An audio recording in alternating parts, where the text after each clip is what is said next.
സംസ്ഥാനത്തെ ഒരു മന്ത്രി കലോത്സവത്തിൽ ഭരതനാട്യ മത്സരം കാണാനെത്തുന്നു. അവിടെ വെച്ച് പഴയ സുഹൃത്തുക്കളെ കാണുന്നു. മുൻപ് അതേ വേദിയിൽ ഡാൻസ് ചെയ്ത ഓർമ്മകൾ പരസ്പരം പങ്കിടുന്നു. ഇതേ വേദിയിൽ വീണ്ടും ഒന്നിച്ചൊരു പെർഫോമൻസ് നടത്താൻ തീരുമാനിക്കുന്നു. 24 ക്യാമറയ്ക്ക് മുന്നിൽ മന്ത്രിയുടെ വെളിപ്പെടുത്തൽ. മന്ത്രി മറ്റാരുമല്ല, വീണ ജോർജാണ്. ഉമേഷ് ബാലകൃഷ്ണന്റെ റിപ്പോർട്ട്. വേദി 2-ലാണ് ഉള്ളത്, വുമൻസ് കോളേജ്. എന്നാലും വുമൻസ് കോളേജിൽ ഒരു സർപ്രൈസ് അതിഥി കൂടി വന്നിട്ടുണ്ട്. മിനിസ്റ്റർ ഇവിടെ എത്തിയത് ഒരു മന്ത്രിയായിട്ടാണോ പൂർവ്വ വിദ്യാർത്ഥിയായിട്ടാണോ? പൂർവ്വ വിദ്യാർത്ഥിയായിട്ടാണ്.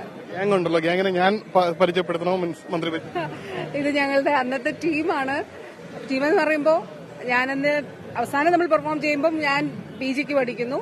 എനിക്ക് ആര്യ പ്രീ ഡിഗ്രിയാണ്, മോള് ഡിഗ്രിയാണ്, സിരിജ ഡിഗ്രിയാണ്, പ്രീ ഡിഗ്രിയാണ്.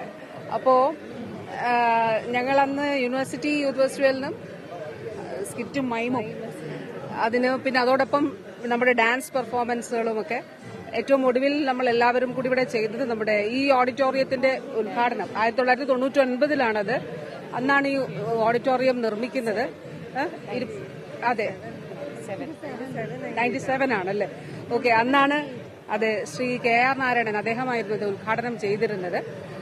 അപ്പോ അന്നത്തെ ഡാൻസ് പെർഫോമൻസ് ആണ് ആദ്യം ഞങ്ങൾ ഇവിടെ വന്നപ്പോൾ ഞങ്ങൾ ഓർത്തത്. തീർച്ചയായിട്ടും ഇവിടെ ഒന്നിച്ച് വേദിയിൽ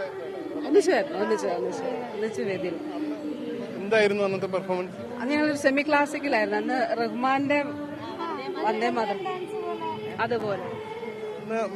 മിനിസ്റ്ററുടെ അതെ, ഞാൻ ഹൈക്കോടതിയിൽ അഭിഭാഷകയാണ്. അഭിനേതാക്കളടക്കമുള്ള ഒരു വൻ സംഘം ഉണ്ടല്ലേ? ഞാൻ അഭിനേതാവാണെങ്കിലും ശ്രീവിദ്യാ കലാനികേതൻ എന്ന് പറഞ്ഞൊരു ഡാൻസ് ഇൻസ്റ്റിറ്റ്യൂഷൻ ഉണ്ട്. 4 സെന്റേഴ്സ് ഉണ്ട്. അതിന്റെ ഒരു പരിപാടിയിലാണ്. പെർഫോമൻസിനെ കുറിച്ച് അന്ന് ആ കാലത്തെ പെർഫോമൻസിനെ കുറിച്ച് ഓർത്താലോ? അല്ലല്ല, അത് ഓൾറൗണ്ടർ ആയിരുന്നില്ലേ പ്രസംഗം? അത് 3 വയസ്സ് തൊട്ട് ഡാൻസ് പഠിച്ചു തുടങ്ങിയതാണ്. 3 വയസ്സ് തൊട്ട് സ്റ്റേജില് പെർഫോമൻസ് ഒരു പ്രസക്തിയില്ല. ചേച്ചിയായിരുന്നു ബെസ്റ്റ് ഔട്ട് ഗോയിങ് സ്റ്റുഡന്റ്. ഹോസ്റ്റലിലായിരുന്നു ഞങ്ങളോട്. അപ്പൊ ചേച്ചിയായിരുന്നു ഫുൾ ഡാൻസ് എല്ലാം കോർഡിനേറ്റ് ചെയ്ത് കൊറിയോഗ്രാഫി ചെയ്യുന്നത് വരെ ചേച്ചിയായിരുന്നു. കോളേജിലെ പെർഫോമൻസ് ആനുവൽ ഡേക്ക് ഞങ്ങൾ കൊറിയോഗ്രാഫി ചെയ്ത് ഞങ്ങൾ ഇറക്കിയത് വീണ ചേച്ചിയായിരുന്നു. അറിയാത്ത ഒരുപാട് കാര്യങ്ങളുണ്ട്. കോളേജ് ലൈഫിലെ മറ്റ് രഹസ്യങ്ങൾ എന്തെങ്കിലും വെളിപ്പെടുത്താനുണ്ടോ മിനിസ്റ്റർ? രഹസ്യമില്ല, ഞങ്ങൾ ഒരു പെർഫോമൻസ് നമുക്ക് ചെയ്യണം എന്നുള്ളത് പരസ്യപ്പെടുത്തുകയാണ്. പൂർവ്വ വിദ്യാർത്ഥിനികളല്ല, ഇപ്പൊ കോളേജിന്റെ നമ്മുടെ 100 വർഷം പിന്നിട്ടതിന്റെ ഒരുപാട് പ്രവർത്തനങ്ങൾ ഇവിടെ നടക്കുന്നുണ്ട്. അപ്പൊ ഞങ്ങൾ പൂർവ്വ വിദ്യാർത്ഥിനികൾ കുറെ പേരുണ്ട്. ഞങ്ങൾ എല്ലാവരും കൂടെ ഒന്നിച്ചൊരു വേദിയിൽ എത്തണം എന്ന് ആഗ്രഹിക്കുന്നുണ്ട്. എപ്പോഴാണ് ഈ ഒരു തീരുമാനം, ആലോചന വന്നത്? അത് ഫൈനലൈസ് ചെയ്തത് ഇവിടെ വന്നിട്ടാണ്, അങ്ങനെ പറയാം.